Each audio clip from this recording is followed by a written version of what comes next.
ಬಪ್ಪಗೌಡರು ಬೆಳಗಾಂನಲ್ಲಿ MP ಆಗಿ ಸ್ಪರ್ಧೆ ಮಾಡಿರ್ತಾರೆ. ಆವಾಗ ರಥಯಾತ್ರೆಯಾಗಿ BJP ಸ್ವಲ್ಪ ಕಮಲಗಳು ಈ ಕೇಸರಿ ಬಾವುಟಗಳ ಆಳಕ್ಕೆ ಶುರು ಮಾಡಿರ್ತವೆ. ಒಂದು ವ್ಯಾಮೋಹದಿಂದ ಏನು ಗೊತ್ತಲ್ಲ, ಅವರು ಯಾವ 4 ಜನ ಇದ್ದರೆ ಎಲ್ಲ ರೈತರ ಮನೆ ಮೇಲೆ ಬಾವುಟನ ಕಟ್ಬಿಟ್ಟಿದ್ರು, ಕೇಸರಿ ಬಾವುಟ. ಬಾಬಾಗೌಡರು ಅದು ಭಾಷಣ ಮಾಡ್ತಾ ಏನಂದ್ರು ಅಂದರೆ, ಅದು ಕೋಮುವಾದಿ ಪಕ್ಷ, ಹಸಿರಿನ ಊರಲ್ಲಿ ಹಸಿರು ನಾಡಲ್ಲಿ ನೀವು ಕೇಸರಿ ಬಾವುಟ ಕಟ್ಟಿದ್ದಿಲ್ಲ, ನಾವು ಈ ಊರಲ್ಲಿ ಭಾಷಣ ಮಾಡಬೇಕು ಅಂದರೆ ಆ ಬಾವುಟಗಳು ತೆರವಾಗಬೇಕು, 10 ನಿಮಿಷದಲ್ಲಿ ತೆರವಾಗುತ್ತೆ, ತಪ್ಪು ಮಾಡಿದ್ವಿ ಕೊಟ್ಕೊಂಡು. ಅದ್ರ ದುರಂತ ಅದೇ ಕೇಸರಿ ಬಾವುಟ ಕೊಟ್ಟಬಿಟ್ರು ಬಾಬಾಗೌಡರು. ಅದು ಬೇರೆ ವಿಚಾರ. ಅದೇ ನಾವು ಯೋಚನೆ ಮಾಡಬೇಕು ಬಿಡಿಸ್ಕೊಂಡು ಅದೇ ಬಾವುಟ ಅದೇ ಕೇಸರಿ ಬಾವುಟಕ್ಕೆ ಊಟ ಕೊಟ್ಟರು. ಪಾಪ ಅವರ ಒಂದು ವ್ಯಕ್ತಿತ್ವ ಬಸವಣ್ಣ ಅಂತಿದ್ದೆಲ್ಲನೂ ಹಾಳು ಮಾಡ್ಕೊಂಡ್ಬಿಟ್ರು. ಕೊನೆಗೆ ಅವರು ಕೊರೋನಾದಲ್ಲಿ ಸತ್ತರ ಯಾವುದೇ ಸರ್ಕಾರಿ ಗೌರವವಿದೆ, ನಾವು ಇವರು ಮಾತಾಡ್ತಿದ್ರು. ಪಾಪ ನಮಗೆ ನೋವಾಗ ಸರ್ಕಾರಿ ಗೌರವವನ್ನು ಕೂಡ ಕೊಡಲಿಲ್ಲ ಕೊರೋನಾ ಇರೋದ್ರಿಂದ. ಆಯಿತು, ಈ ಚಳುವಳಿಗಳು ಸರಿಯಾಗಿ ರಾಜಕಾರಣ ಮಾಡಿದರೆ ರೈತ ಚಳುವಳಿ, ದಲಿತ ಚಳುವಳಿ, ಗ್ರಾಮೀಣ ಚಳುವಳಿಗಳು, ಕೋಮುವಾದಿಗಳು ಇವತ್ತು ಬಲಿಷ್ಠವಾಗಿ ಇರ್ತಿರ್ಲಿಲ್ಲ. ಬೇರೆ ರಾಜಕೀಯ ಪಕ್ಷ ಬಿಡ್ತೀವಿ ಅಲ್ವಾ? ನಾವು ಒಡಕುಂಟಾದೋ ನಮ್ಮನ್ನು ಒಡೆದ್ರು. BL ಸಂತೋಷ್ ನೇರವಾಗಿ ಹೇಳಿದರೆ ನಮ್ಮ ದರ್ಶನ್ ಜೊತೆ ಮತ್ತು ಬೇರೆ ಬೇರೆ ಸಭೆಯಲ್ಲೂ ಕೂಡ ಚಾಮರಾಜಲ್ಲಿ ಒಂದು ಹೇಳಿದ್ದಾರೆ, ರೈತ ಚಳುವಳಿ ಹೊಡೆದವ್ ನಾನು ಅಂತ. ರೈತ ಚಳುವಳಿ ಹೊಡೆದೇ ಇದ್ರೆ ನಾವು ಕಾಲ ಹಾಕಿ ಜಾಗ ಇಲ್ಲ. ನನಗೆ ಬಂದಿದ್ದ ಆಫರು ಹೆಂಗೆ, ದರ್ಶನ್ 2018 ಸೋತ್ ಬರಲ್ಲ, 2019 ಯಾವುದೋ ಒಂದು ಪಾರ್ಲಿಮೆಂಟ್ ಎಲೆಕ್ಷನ್ ಬರ್ತಲ್ಲ, ನಾನು ಇವತ್ತು ಇಂಡಿಯನ್ TV ಅಂತಿದೆ ಸರದಿಪುರ ಮೇಲೆ, ನನಗೆ ಇಂಟ್ರೂ ತೆಗೆದಿದ್ದು ಯಾವುದೋ ವಿಚಾರಕ್ಕೆ ಹೋಗಿದ್ದೀನಿ. BJP ವ್ಯಕ್ತಿನೂ ಆಲಸ್ಯ ಹೊರಟಲ್ಲಿ ನಾನು ಚೂರು ಡಿಬೇಟ್ ಆದಮೇಲೆ ಒಂದು 5 ನಿಮಿಷ ಮಾತಾಡಬೇಕು, ಸಮಯ ಇಲ್ಲ. ನಾನು ಮಾತಾಡಿ ಅಂದೆ, ಬನ್ನಿ ಎಲ್ಲರೂ ಓಟ್ಕೋಣ, ಇಲ್ಲೇ ಕೂತ್ಕೊಂಡ್ರಿ ಅಂದೆ. ಒಂದು ಕಡೆ ಕ್ಯಾಬಿನಲ್ಲಿ ಕೂತ್ಕೊಂಡ್ರೆ ನೆಕ್ಸ್ಟ್ ದರ್ಶನ್ ಪುಟ್ಟಣೆಯಿಂದ BJP ತಂದ್ಬಿಡಿ, ನಾವು MP ಟಿಕೆಟ್ ಕೊಟ್ವಿ, ನಿಮಗೆ ಯಾವುದೋ ಒಂದು 2.5 ವರ್ಷ ಕಾಲಿನ MLC ನೀವು ಮಾಡ್ಕೊತೀವಿ. ಆ ಥರದವ್ರಲ್ಲ BJP ಅವರು ಆ ಥರ ಮಾಡ್ತಾರೆ, ಹೊಡೆದು ಎಲ್ಲ. ಇವತ್ತು ಪರಿಸ್ಥಿತಿ ಕೆಟ್ಟೋಗ್ಬಿಟ್ಟಿದೆ. ಕಳ್ಳರು, ಕಾಕರು, ಜೈಲಿರ್ಬೇಕಾದ್ರೆಲ್ಲ ರಾಜಕಾರಣ ಮಾಡಿ ಇವತ್ತು ಅಧಿಕಾರದಲ್ಲಿದ್ದಾರೆ. ಅವರೆಲ್ಲರ ಇತಿಹಾಸ ನೋಡಿದ್ರೆ ಗೊತ್ತಿಲ್ಲ, ಅವ್ರ ಜೀವನ ಪರ್ಯಂತ ಜೈಲಿಂದ ಬರ್ದಂಗೆ ಕೆಲಸ ಮಾಡ್ಬೋದು. ಆ ಥರ ಭ್ರಷ್ಟಾಚಾರ, ಅನಾಚಾರ ಮಾಡಿರೋದು ಈಗ ಅಧಿಕಾರದಲ್ಲಿ. 175 ಜನ ಕ್ರಿಮಿನಲ್ಸ್ ಪಾರ್ಲಿಮೆಂಟ್ ಇದ್ದಾರೆ, ಪರ್ಮನೆಂಟ್ ಜೈಲು ಇರಬೇಕಾದ್ರೆ, ಬರೀ ಬಿಡುಗಡೆ ಆಗೋಲ್ಲ. ನಮ್ಮ ಕರ್ನಾಟಕ ರಾಜಕಾರಣದಲ್ಲಿ ಎಷ್ಟು ನೋಡಿ, ಎಂತೆಂಥು ರಿಯಲ್ ಎಸ್ಟೇಟು, ಲ್ಯಾಂಡ್ ಲಾಬಿ, ಗಂಧಗಾಳಿ ಕಾರ್ಪೊರೇಷನ್ಗೆ ಗೊತ್ತಿಲ್ಲ, ವಿಧಾನಸಭೆಯ ಪಾರ್ಲಿಮೆಂಟರಿ ಅಫೇರ್ಸ್ಗೆ ಗೊತ್ತಿಲ್ಲ ಅಂಥವರೆಲ್ಲರೂ ಕೂಡ ಇವತ್ತು ಶಾಸಕರಾಗಿದ್ದಾರೆ. ಈಗ ನಮಗೊಂದು ಎಡವಟ್ಟಾಗತ್ತೆ ಅಂತ ಕೋಮುವಾದಿಗಳು ಸೋಲಿಸ್ಬೇಕು ಅಂತೇಳಿ ನಮಗೆ ಶಕ್ತಿ ಇಲ್ಲ ಅಂತ ಕೋಮುವಾದಿ ವಿರುದ್ಧ ನಿಂತ ನಾವು ಕೋಮುವಾದಿಗಳನ್ನ ತೋರಿಸ್ಕೋ ಅಂತ ಕಾಂಗ್ರೆಸ್ ಪಕ್ಷ ಇಲ್ಲಿದೆ. ಕಾಂಗ್ರೆಸ್ಗೂ BJPಗೂ ಭ್ರಷ್ಟಾಚಾರದಲ್ಲಿ ಭಿನ್ನ ಇಲ್ಲ, ಇಬ್ಬರು ಅಣ್ಣ ತಮ್ಮಂದಿನೇ, ಅವಳಿ ಜವಳಿನೇ. ರೈತ ವಿರೋಧ ನೀತಿಯಲ್ಲಿ ಕಾಂಗ್ರೆಸ್ಗೂ BJPಗೂ ಡಿಫ್ರೆನ್ಸ್ ಇಲ್ಲ, ಇಬ್ಬರು ಅಣ್ಣ ತಂದಿದೆ. BJPಯವರು ರೈತರ ಭೂಮಿನ ಕಿತ್ಕೋಬೇಕು ಅಂತ ಭಾಳ ರೈತನ ಒಡೆಯ ಅಂತ ಇದ್ದಂತೆ ಒಳಗನೆ ಒಡೆಯಂತ ಭೂಮಿಯ ಲ್ಯಾಂಡ್ ರಿಫಾರ್ಮ್ ಮಾಡಿ ತಿದ್ದುಪಡಿ ತಂದರು. ಅದು ವಾಪಸ್ ತಗೊಳ್ಳಿ ಅಂತ ಹೇಳ್ತಿದ್ದ ಕಾಂಗ್ರೆಸ್ ಪ್ರಯಾಣ ಕೇಳಿದ್ರೆ ಇವತ್ತು 3 ವರ್ಷ ಮೇ ಬಂದರೆ ವಾಪಸ್ ತಗೊಳ್ಳಿಲ್ಲ. ಇವ್ರಿಗೂ ಡಿಫ್ರೆನ್ಸ್ ಇದೆ. ಭೂಮಿಯನ್ನು ಅಕ್ಕಬಟ್ಟೆ ಹೊಡ್ಕೊಂಡಿರೋದ್ರಲ್ಲಿ ಕಾಂಗ್ರೆಸ್, ದಳ, BJP ಮೂರರು ಸಮಾನ ಭೂಗಳು ಇದ್ದಾರೆ ಅಲ್ವಾ, ಭೂ ದಳಾಳರು ಇದ್ದಾರೆ. ಅದಕ್ಕೆ ಯಾರಿಗೂ ಡಿಫ್ರೆನ್ಸ್. ಈಗ ಚಳುವಳಿಗಳಿಗೆ ದಿಕ್ಕು ಮತ್ತು ಬೆಲೆ ಎಲ್ಲೂ ಆಗುತ್ತೆ. ಕೋಮುವಾದ ವಿರೋಧ ಮಾಡುತ್ತೆ. ಇಂಥ ಭ್ರಷ್ಟ ಕಾಂಗ್ರೆಸ್ಗೆ ಪರೋಕ್ಷವಾಗ ಪ್ರತ್ಯಕ್ಷವಾಗಿ ಒಂದಿಟ್ಟು ಸಹಾಯ ಆಗುತ್ತೆ. ನಾವು ನೇರ ಇಲ್ಲ ಅಂದ್ರೂ ನಾವು ಪರೋಕ್ಷವಾಗೂ ಸಹಾಯ ಮಾಡಿದ್ವಿ. ಈಗ ನಮ್ಮ ನೈತಿಕತೆಯ ಪ್ರಶ್ನೆ ಗೊತ್ತಾಗುತ್ತೆ. ಏನೇನು ರೈತ ವಿರೋಧಿ ನೀತಿಗಳು ಹೇಳಿದ್ರು, ಕಾರ್ಮಿಕ ವಿರೋಧಿ ನೀತಿಗಳು ಹೇಳಿದ್ರು, ವಾಪಸ್ ತಗೊಳ್ಳಿ ಅಂತ ವಾಪಸ್ ಬಂದಂಥ ಈ ಕಾಂಗ್ರೆಸ್ ಸರ್ಕಾರ ಕೇಂದ್ರ ಸರ್ಕಾರದ ನರೇಂದ್ರ ಮೋದಿ ನೀತಿಗಳನ್ನ ವಿರೋಧ ಮಾಡುತ್ತೆ ಮೇಲೆ AICC. ಇಲ್ಲಿ ಅದೇ ಕಾಂಗ್ರೆಸ್ ಪ್ರಕಾರ BJP ಈಗ ಮಧ್ಯ ಜಾರಿಗೆ ಅಂದರೆ ಪಾಲಿಸಿ ಮ್ಯಾಟರ್ ಡಿಫ್ರೆನ್ಸ್ ಇಲ್ಲ. ವಿಧಾನಸೌಧ ಭ್ರಷ್ಟಾಚಾರ ಮುಕ್ತ ಆಗಿಲ್ಲ. ವಿಧಾನಸೌಧ ರೈತರ ಪರವಾಗಿಲ್ಲ, ದಲಿತರ ಪರವಾಗಿಲ್ಲ, ಮಹಿಳೆಯರ ಪರವಾಗಿಲ್ಲ, ನಿರುದ್ಯೋಗಿಗಳ ಪರವಾಗಿಲ್ಲ. ಮುಖಗಳು ಚೇಂಜ್ ಆಗಿದೆ, ಪಕ್ಷಗಳು ಚೇಂಜ್ ಆಗಿದೆ, ನೀತಿಗಳು ಮಾತ್ರ ಅವೇ ಸ್ಪಷ್ಟ ಆಗಿದ್ದು. ಈಗ ನಾವು ಸ್ವಲ್ಪ ತಲೆಗೆಡ್ತೀವಿ. 2-3 ನಿಮಿಷ ಮುಗಿಸಿ ನಾನು ಮಾತಾಡೋದು. ನನಗೆ ಬೆಳಿಗ್ಗೆ ನಮ್ಮ ಸ್ನೇಹಿತರು ಫೋನ್ ಮಾಡಿದ್ರು, ನೆನ್ನೆ ಒಬ್ಬರು ಸ್ನೇಹಿತರು ಫೋನ್ ಮಾಡಿದ್ರು. ಈಗ 1-2 ವರ್ಷದಿಂದ ಚಾಮರಾಜನಗರ ಜೊತೆ 7 ಸ್ಟಾರ್ ಪಾರ್ಟಿಗಳಿವೆ ನಡೀತದೆ. ಕಮ್ಯುನಿಸ್ಟ್ ಎಡಪಂಥೀಯ ಮತ್ತು ಪ್ರಜಾಸತ್ತಾತ್ಮಕ ಪಾರ್ಟಿ ಸರ್ವೋದಯ ಸೇರ್ಕೊಂಡಂಗೆ ಏನಾರ ಮಾಡಬೇಕು ಅಂತ ಆಲೋಚನೆ ಮಾಡಿದ್ರು. ಅವರು ಕೂಡ ಈಗ ನಾವು ಸಿದ್ದನಗೌಡರ ಮಾತಾಡೋಣ, ಒಂದು 25 ಜನ ಕರ್ನಾಟಕದ ರಾಜಕಾರಣ, ಇದು ಕೊನೆಯ ರಾಜಕಾರಣ ಕಟ್ಟೋ ಬಗ್ಗೆ ಒಂದು 25 ಜನ ಮೊದಲೇ ಚರ್ಚೆ ಮಾಡೋಣ. ಆಮೇಲೆ ವಿಶಾಲವಾಗಿ ಒಂದು ಸಭೆ ಕೊಡ ಅಂತ ಸಿದ್ಧಗೌಡರು ಕೂಡ ಮನೆ ಮಾತಾಡ್ತೀವಿ, ಅವರೆಲ್ಲ ಮಾತಾಡ್ತಾರೆ. ಬೆಳಗ್ಗೆ ನಮ್ಮ ಆತ್ಮೀಯರು ಮತ್ತು ಜನ ಚಳವಳಿಯರು ಒಬ್ಬರು ಮಾತಾಡೋದು, ಎಲ್ಲೇನು ಮಾತಾಡಿದ್ರು, ಇವತ್ತು ಮಾತಾಡೋದು, ಮೀಸಲಿಗೆ ಗೊತ್ತಿಲ್ಲ. ನಾವು ಕೋಮುವಾದಿಗಳ ವಿರೋಧ ಮಾಡ್ತೀವಿ ಅಂತೇಳಿ ಕಾಂಗ್ರೆಸ್ಸಿನ ಹಿಂಗೆ ಬಿಟ್ಕೊಡೋಕ್ಕೆ ಸಾಧ್ಯ ಇಲ್ಲ. ನಾವೇ ರಾಜಕೀಯ ಶಕ್ತಿಯನ್ನು ಹಾಕಬೇಕು. ಯಾರು ಜನಪರ ಪಕ್ಷಗಳು ಸರ್ವೋದಯ ಸೇರಿದಂಗೆ ಎಡಸತ್ತಾತ್ಮಕ ಪ್ರಜಾಸತ್ತಾತ್ಮಕ ಚಳುವಳಿಗಳು ಅಷ್ಟೇ ಅಲ್ಲ, ಜನ ಚಳುವಳಿಗಳು ಮತ್ತು ವ್ಯಕ್ತಿಗತವಾಗಿ ಜನಪರ ಕಾಣಿಸುವಂಥ ವ್ಯಕ್ತಿಗಳು ಕೂಡಿ ಕರ್ನಾಟಕದಲ್ಲಿ ಒಂದು ಆರೋಗ್ಯಕರವಾದ ರಾಜಕಾರಣ ಹುಟ್ಟಾಕಬೇಕು. ಹುಟ್ಟಾಕಕ್ಕೆ ಸರ್ವೋದಯ ಲೀಡ್ ಮಾಡೋದು. ನಾವು ಮಾಡಲ್ಲ, ಸರ್ವೋದಯನೇ ಇದು ಮುಂಚೂಣಿ ಇಟ್ಕೊಂಡು ಮಾಡಿ. ಎಲ್ಲ ಪಕ್ಷಗಳು ಬರ್ತಾರೆ. ಎಲ್ಲ ಪಕ್ಷಗಳು ಅಂದರೆ JCP ಹೊರತುಪಡಿಸಿ ಅಲ್ವಾ, ಎಲ್ಲರೂ ಭ್ರಷ್ಟಾಚಾರದಲ್ಲಿ ಇರೋ ಎಲ್ಲ ನೀತಿಗಳು ಒಪ್ಕೊಂಡಿರೋ ಪಕ್ಷಗಳು ಬಿಟ್ಟು ಮಾಡೋಣ. ಕರ್ನಾಟಕದಲ್ಲಿ ಡೆಮಾಕ್ರೆಟಿಕ್ ಆಗಿ ಒಂದು ರಂಗ ಕಟ್ಟಣ, ಒಂದು ಕಾರ್ಡ್, ಒಂದು ಫ್ರೆಂಚ್ ಕಟ್ಟಣ. ಕನಿಷ್ಠ ಒಂದೊಂದು ಜಿಲ್ಲೆಯಲ್ಲಿ ಒಂದು MLA ಯಾರು ಮತ್ತೆ ಗೆದ್ದು ಬರಬೇಕು. ನಾವು ಒಂದು 30 ಜನ ಆದರೂ ನೆಕ್ಸ್ಟ್ 2028 ಅಸೆಂಬ್ಲಿಲಿ ನಾವು ಇರಬೇಕು. ಇಲ್ಲ ರಾಜಕಾರಣ ಕೆಟ್ಟು ಹೋಗುತ್ತೆ. ಬೀದಿಗೆ ಹೋರಾಟ ಮಾಡ್ತೀವಿ, ಸಕ್ಸಸ್ ಆಗ್ತೀವಿ. ಆದರೆ ಒಳ ರಾಜಕಾರಣ ನಮ್ಮ ಪರವಾಗಿ ಯಾರೂ ಇಲ್ಲ. ಒಬ್ಬರೇ MLA ಇದ್ದಾರೆ. ಕನಿಷ್ಠ 30 ಜನ ಹೋದರೆ ನಾವು ಸರ್ಕಾರವನ್ನು ನಿಯಂತ್ರಣ ಮಾಡ್ಬೋದು, ನೀತಿ ಉಳಿಸ್ತಾ ಇರ್ತೀವಿ.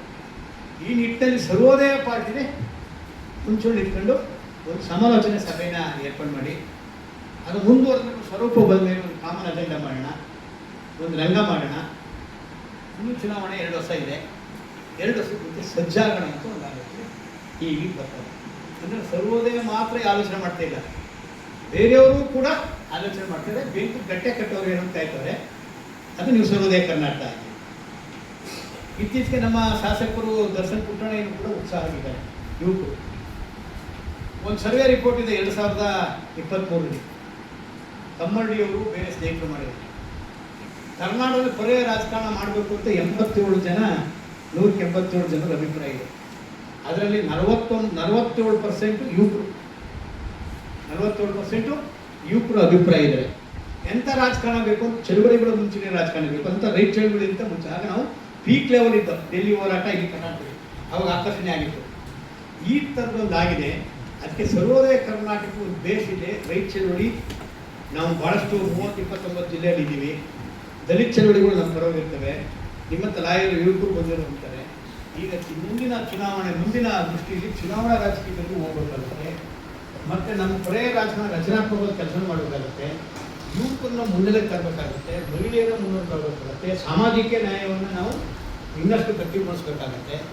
ಭಾಳಷ್ಟು ರಿಟೈರ್ಡ್ ಪ್ರೊಫೆಸರ್ಗಳು, ಮೇಸ್ಟ್ರುಗಳು, ಇಂಜಿನಿಯರ್ಗಳು, ಡಾಕ್ಟ್ರುಗಳು ಬರಾಗ್ತಾ ಇದ್ದಾರೆ. ಆದರೆ ಒಂದು ಪ್ಲಾಟ್ ದೊಡ್ಡ ವಿಶ್ವಾಸ ತುಂಬುವಂಥ ಒಂದು ರಾಜಕೀಯ ಚಟುವಟಿಕೆ ಶುರುವಾದರೆ ಈ ರಾಜಕೀಯ ಪಕ್ಷಗಳು ನಿರಾಸ ಆಗಿರೋರು ಸಂಪೂರ್ಣವಾಗಿ ಹೊಸ ರಾಜಕಾರಣಕ್ಕೆ, ಹೊಸ ಆಲೋಚನೆಗೆ ಕೈ ಕೊಡ್ತಾರೆ. ಆವಾಗ ರಾಜಕೀಯ ಪಕ್ಷಗಳು ಇಲ್ಲ, ಇಂಥ 10 ಸಭೆ ಮಾಡಿ 20 ಸಭೆ ಮಾಡಿ ಏನೂ ಆಗಲ್ಲ. ನಾವು ಸ್ವಲ್ಪ ಗೆರೆ ಎಳಿಬೇಕು.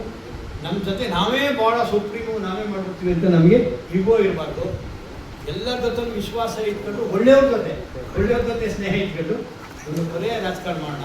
ಬರೀ ಸರ್ವೋದಯ ಕರ್ನಾಟಕ ಒಂದು ಪಾರ್ಟಿ ಆಗಿ, ಸರ್ವೋದಯ ಕರ್ನಾಟಕ ಮೇಜರ್ ಆಗಿ ಒಂದು ಪ್ಲಾಟ್ ಆಗಿರ್ತದೆ ಅಲ್ವಾ.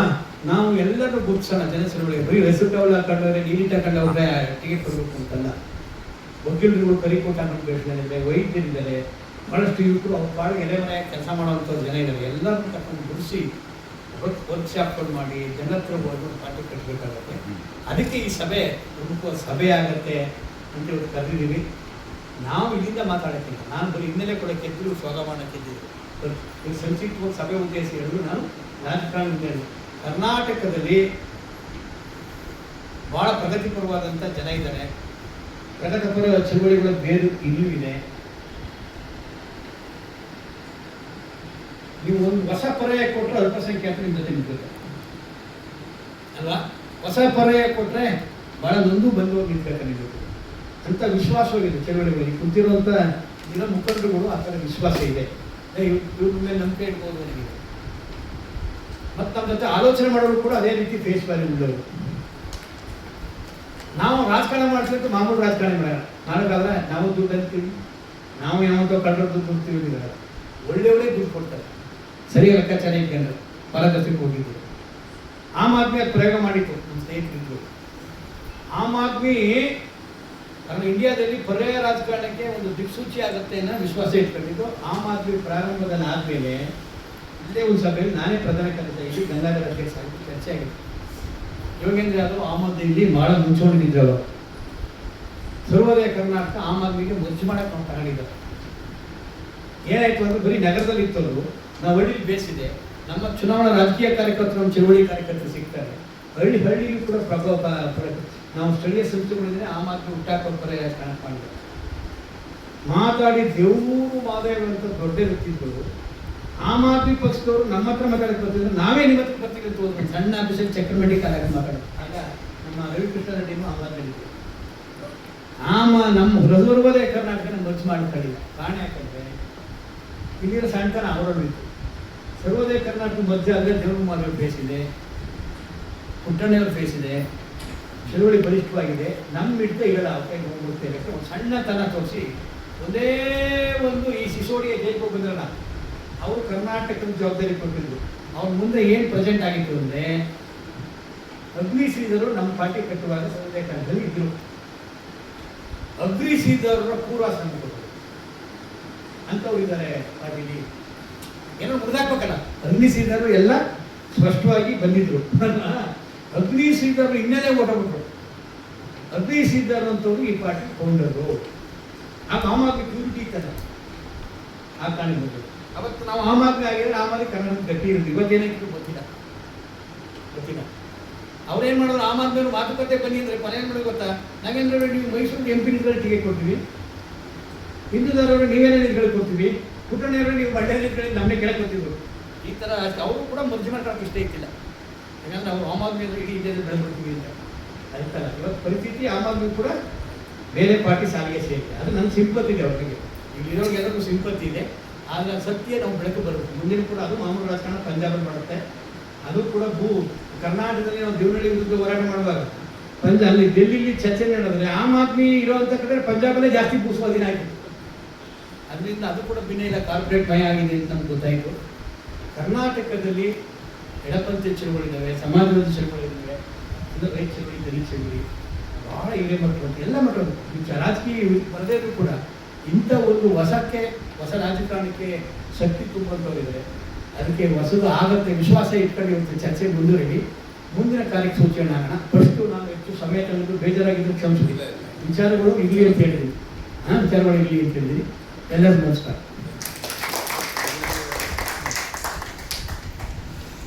ಚಪ್ಪಲಿ ತಡಿದ್ರೆ ಇನ್ನೂ ಸರಿ ತಟ್ಬಿಡಿ ಜೋರಾಗಿ.